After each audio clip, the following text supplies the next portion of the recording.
Assalamualaikum warahmatullahi wabarakatuh. Perkenalkan, nama saya Nurgis Ali Hasan, NPM 20186. Perkenalkan, nama saya Rika Putri Usman dengan NPM 2319193. Perkenalkan, nama saya Awanda Wiandini dengan NPM 23195. Mata kuliah Hukum Kesehatan akan menyampaikan materi tentang otopsi, baik dari pengertian, jenis, landasan hukum, prosedur, sampai ke jenis kasus nyata yang terjadi di Indonesia. Untuk materi pertama akan disampaikan oleh rekan saya. Otopsi pada dasarnya adalah pemeriksaan menyeluruh terhadap tubuh seseorang yang sudah meninggal. Tujuan utamanya adalah untuk mengetahui penyebab dan mekanisme kematian secara jelas. Dalam konteks Indonesia, otopsi sering digunakan sebagai alat bantu dalam mencari kebenaran material, terutama ketika kematian seseorang dianggap tidak wajar atau ada dugaan tindak pidana. Selanjutnya, ada pengertian dan ruang lingkup. Dalam otopsi terdapat beberapa tahap penting, mulai dari pemeriksaan luar seperti luka, memar, atau tanda kekerasan. Lalu, pemeriksaan organ dalam yaitu organ vital seperti otak, jantung, paru-paru, dan sebagainya. Selain itu, ada pemeriksaan toksikologi untuk mengetahui apakah ada racun, obat, atau alkohol. Ada juga histopatologi, yaitu pemeriksaan jaringan yang membantu memastikan penyakit atau kerusakan organ. Semua ini kemudian didokumentasikan secara lengkap untuk tujuan hukum maupun medis. Selanjutnya, jenis-jenis otopsi. Otopsi dibagi menjadi 3 jenis. Yang pertama, otopsi forensik, yaitu otopsi yang dilakukan atas permintaan penyidik ketika ada dugaan tindak pidana. Ini adalah jenis otopsi yang paling sering kita dengar dalam kasus kriminal. Yang kedua, ada otopsi klinis, yaitu otopsi yang dilakukan oleh rumah sakit untuk kepentingan medis, misalnya untuk mengetahui apakah diagnosis sebelumnya sudah tepat atau belum. Yang ketiga, ada otopsi verbal, dilakukan berdasarkan wawancara, keluarga atau pihak terkait tanpa membuka tubuh, biasanya dipakai jika keluarga menolak otopsi fisik. Selanjutnya, tujuan dan manfaat otopsi. Tujuan otopsi tidak hanya menentukan penyebab kematian.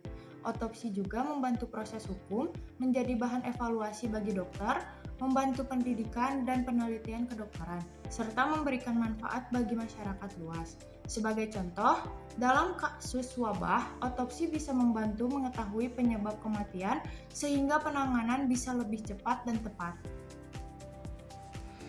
Perkembangannya otopsi di Indonesia. Dulu otopsi seringkali ditolak karena alasan budaya dan agama, namun kini sudah mulai diterima karena meningkatnya kesadaran hukum dan ilmu forensik. Pada perkembangannya, 1960-an itu awal berkembangnya dokter forensik di Indonesia. Lalu berevolusi pada 1990-an itu penguatan kerjasama antara dokter forensik dan aparat kepolisian. Lalu pada tahun 2020-an penggunaan otopsi digital seperti CT scan dan MRI itu di beberapa rumah sakit besar telah didukung. Lalu selanjutnya adalah landasan hukum otopsi di Indonesia. Yang pertama adalah KUHP, Kitab Undang-Undang Hukum Acara Pidana, itu pada pasal 133 sampai 134. Ini menyebutkan bahwa penyidikan berhak meminta dokter melakukan pemeriksaan jenazah atau otopsi untuk mengetahui sebab kematian. Lalu yang kedua adalah UU nomor 36 2009 tentang kesehatan pada pasal 179 bahwasanya otopsi hanya boleh dilakukan dengan izin keluarga atau penyidik sesuai keinginannya, sesuai kepentingannya. Lalu yang ketiga adalah Peraturan Kapolri nomor 10 tahun 2009 tentang tata cara penyidikan dan penyelidikan tindak pidana. Yang keempat adalah Kode Etik Kedokteran Indonesia atau Kode KI. Ini mengatur etika pelaksanaan otopsi dengan tetap menghormati martabat jenazah dan izin keluarga. Ada 3 prosedur hukum otopsi. Yang pertama adalah penemuan kasus dan permintaan otopsi. Yang kedua adalah persiapan dan pemeriksaan jenazah. Yang ketiga adalah tahap akhir. Pada tahap pertama, jenazah yang ditemukan dalam kondisi mencurigakan, lalu polisi akan melakukan olah TKP dengan mengajukan permintaan otopsi dengan izin keluarga atau penyidik. Namun biasanya pada kasus tertentu tidak perlu adanya izin atau persetujuan dari keluarga, otopsi tetap dilakukan. Yang kedua adalah pemeriksaan persiapan jenazah. Bahwasannya ini jenazah akan dibawa ke rumah sakit forensik, lalu dokter akan melakukan pemeriksaan luar maupun dalam. Adapun pemeriksaan penunjang seperti uji toksikologi, uji DNA, dan uji histopatologi. Yang ketiga adalah tahap akhir. Pada tahapan akhir, jenazah dikembalikan ke keluarga, lalu akan dibuat laporan dan diserahkan ke penyidik kepolisian sebagai alat bukti hukum sebab kematian. Baik, selanjutnya adalah prosedur medis otopsi atau tahapan pemeriksaan jenazah. Pada tahap ini, yang pertama adalah pemeriksaan luar atau external examination. External examination ini mengamati kondisi luka, seperti luka tubuh, atau bekas operasi atau tanda kekerasan. Selanjutnya adalah pemeriksaan dalam, yaitu internal examination. Pada tahap ini tubuh akan dilakukan pemeriksaan dalam seperti disayat oleh dokter, lalu akan diambil sampel tubuhnya. Selanjutnya adalah pengambilan sampel. Pengambilan sampel ini mengambil jaringan seperti darah, cairan tubuh atau cairan lambung, atau DNA untuk menganalisis laboratorium. Selanjutnya adalah penyusunan laporan hasil otopsi. Semua temuan didokumentasi dalam berita acara dan pemeriksaan BAP.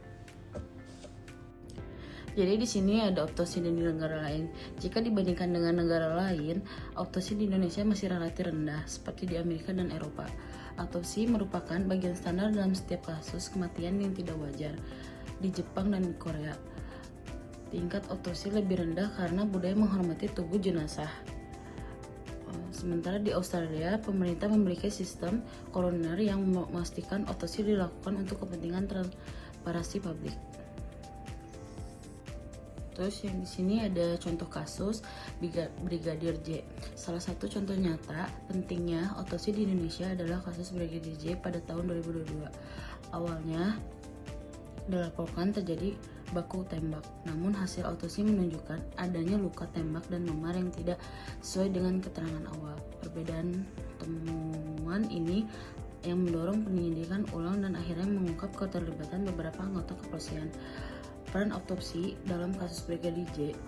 Otopsi ulang yang dilakukan tim gabungan sangat berperan dalam membuktikan bahwa kasus ini membuat sekadar baku tembak, tapi ada unsur penganiayaan dan pembunuhan berencana. Kasus ini menunjukkan bahwa otopsi yang transparan sangat penting untuk menjamin keadilan. Dan di sini ada proses pelaksanaan otopsi. Yang pertama, permintaan resmi dari penyidikan Polri atau instansi berwenang. Yang kedua, persetujuan keluarga kecuali dalam kondisi mendesak. Yang ketiga, pemeriksaan dilakukan oleh dokter forensik di RS atau laboratorium. Yang keempat, hasil otopsi dituangkan dalam berita acara pemeriksaan atau disebut bab. Kalau terus selanjutnya ada tantangan dan etika otopsi. Yang pertama, masih ada penolakan dari keluarga karena faktor agama dan privasi. Yang kedua, diperlakukan komunikasi yang baik antara dokter, penyidik dan keluarga.